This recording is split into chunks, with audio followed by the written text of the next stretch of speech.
Bonjour chers amis, très heureux de venir vous retrouver. Aujourd'hui, je vais vous partager une réflexion sur le pardon. Nous savons que le pardon, c'est la puissance de Dieu qui nous libère. Mais venez avec moi dans la parole, et particulièrement dans la lettre de Paul aux Éphésiens, chapitre 4. Je lirai les versets 31 et 32. Paul nous dit que toute amertume, toute animosité, toute colère, toute clameur, toute calomnie et toute espèce de méchanceté disparaissent du milieu de vous. Soyez bons les uns envers les autres, compatissants, vous pardonnant réciproquement, comme Dieu vous a pardonné en Christ.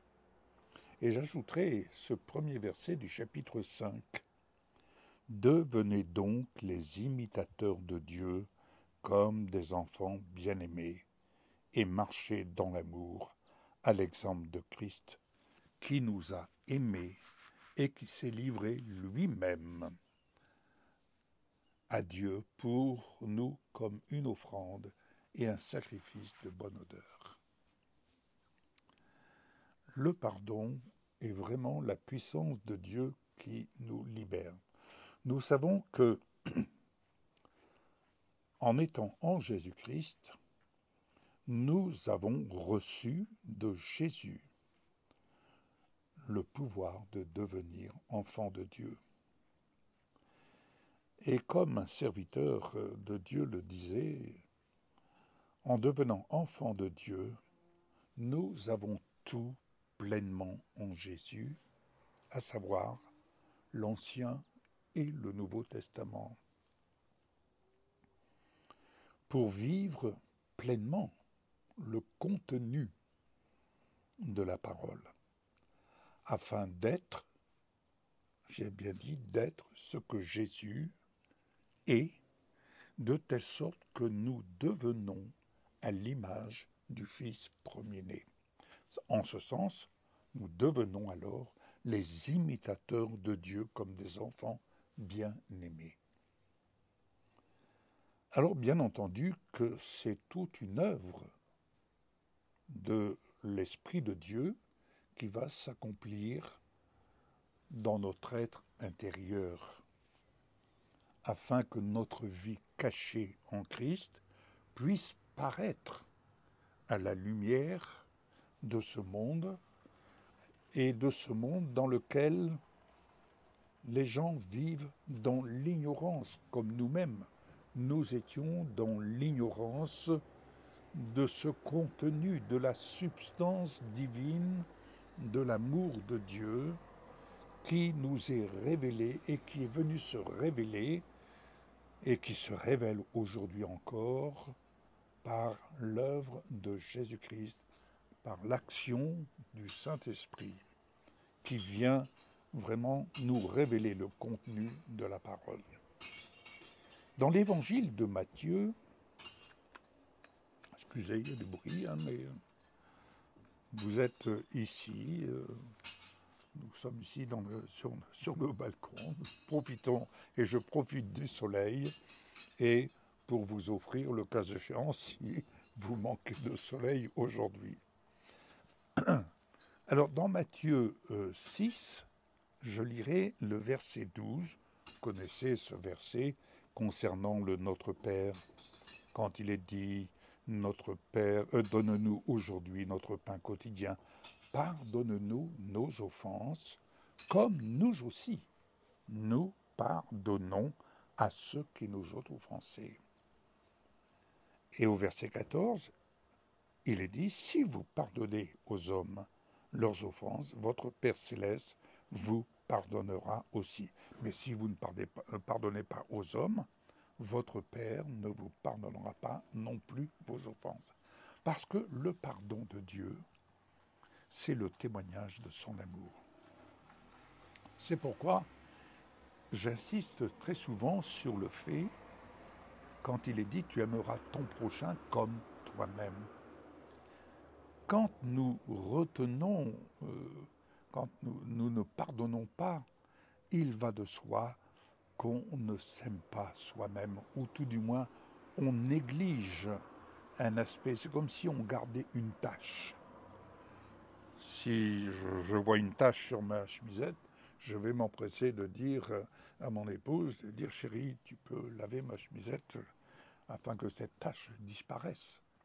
Donc, apprendre à pardonner, c'est une œuvre quotidienne, parce que nous sommes dans ce corps mortel, certes, mais comme nous recherchons l'honneur, la gloire et l'immortalité, nous cherchons vraiment à ne pas nous laisser entacher par quelques obstacles que ce soit, afin d'apprendre à vivre la perfection de l'amour de Dieu.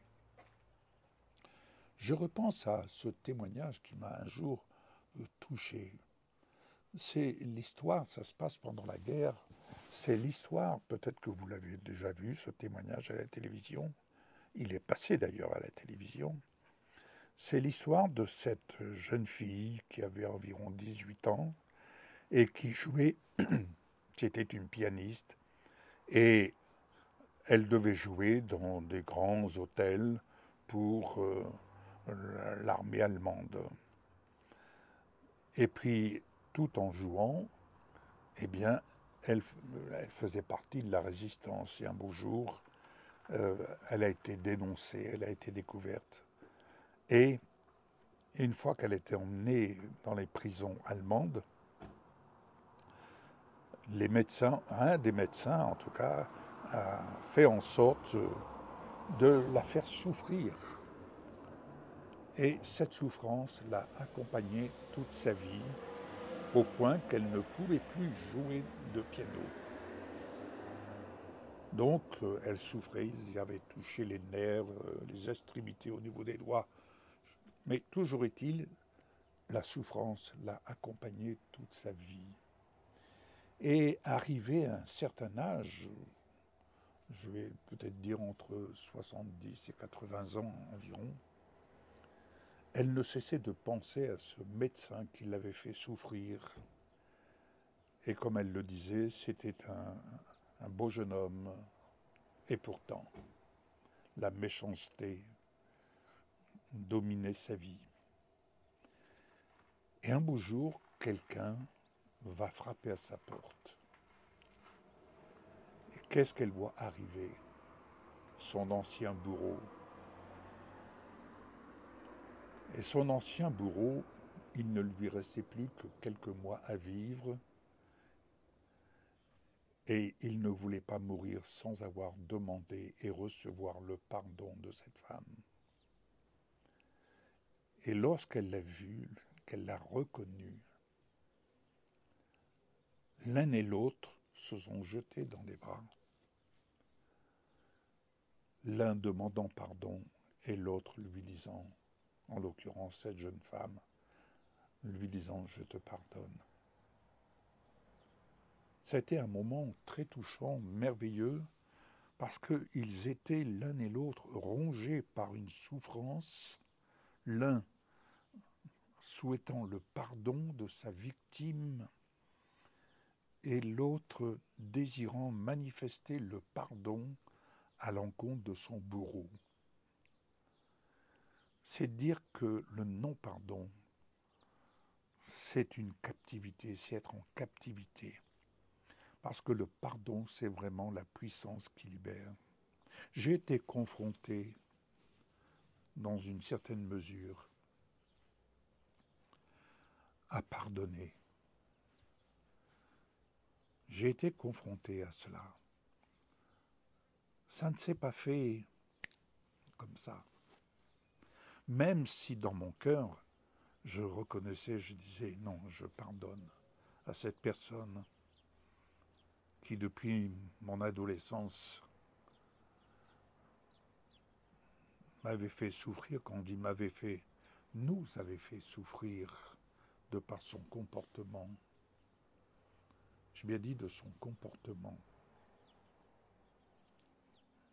Et quand c'est une personne très proche, et cette personne qui elle-même était victime de son entourage, qui ne voyaient pas ou qui refusaient de voir. Donc, on se bat. On a tendance à se battre contre la chair, mais on se bat contre des esprits méchants dans les lieux célestes.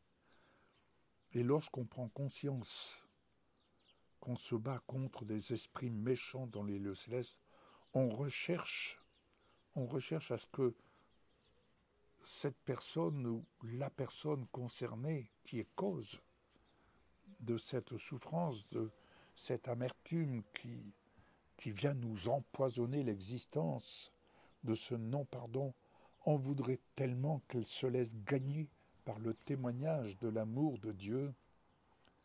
Et quand on voit que cette personne, dans l'ignorance, vit dans cet obscurantisme, alors que nous sommes là, à la lumière de la parole, et on veut pardonner, mais à chaque fois, la blessure dans le cœur est là à vif. Béni soit le Seigneur. C'est alors que j'ai appris à traverser ce type d'épreuve en apprenant à me pardonner moi-même, à me pardonner de ce que, humainement parlant, je n'arrivais pas. Je n'arrivais pas à me libérer par mes propres forces. Mais j'ai appris à me pardonner moi-même en disant, Seigneur, toi-même tu pardonnes. Tu pardonnes cette personne parce que ton sang versé a été versé pour elle aussi. Mais elle l'ignore, ou elle ne veut pas le reconnaître, ou elle reste indifférente à ton œuvre accomplie à la croix pour elle comme pour moi. Alors, merci Seigneur pour ton amour qui vient m'habiter et je peux m'enraciner dans l'œuvre de ton amour pour moi-même. Et en m'enracinant dans l'œuvre de ton amour pour moi-même, je reconnais que seul par la puissance de ton esprit, je peux t'imiter et pardonner à cette personne comme toi-même tu m'as pardonné. Et c'est ainsi que nous apprenons à vaincre. Nous apprenons à vaincre non pas par nos propres forces, mais en reconnaissant que Dieu nous a pardonné, mais que Dieu est aussi celui qui a tant aimé cette personne qui nous fait offense. Il l'a pardonnée, mais elle l'ignore. Nous le savons, mais elle l'ignore. Alors comment peut-elle parvenir à rencontrer cette mesure d'amour, de l'amour de Dieu à son égard, si nous n'apprenons pas à imiter Dieu? Oui, quand Paul dit « Devenez donc les imitateurs de Dieu », si Dieu a pardonné, si nous avons le témoignage du pardon de Dieu à notre égard, nous avons aussi le témoignage du pardon de Dieu à l'égard des pécheurs, à l'égard de ceux-là qui nous font souffrir, mais ils sont tellement dans l'ignorance, ils ne se rendent pas compte, ils sont en captivité. Comprenons, ils sont en captivité des œuvres des ténèbres. Alors, nous devenons les imitateurs de Dieu. Et là, c'est le chemin de la foi que nous empruntons.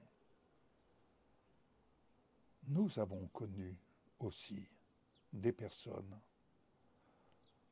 qui retenaient contre nous par des attitudes. Ils ne nous appréciaient pas pour des raisons qui n'avaient aucun fondement, bien au contraire. Mais par contre, comment avons-nous pu les gagner à l'amour de Dieu?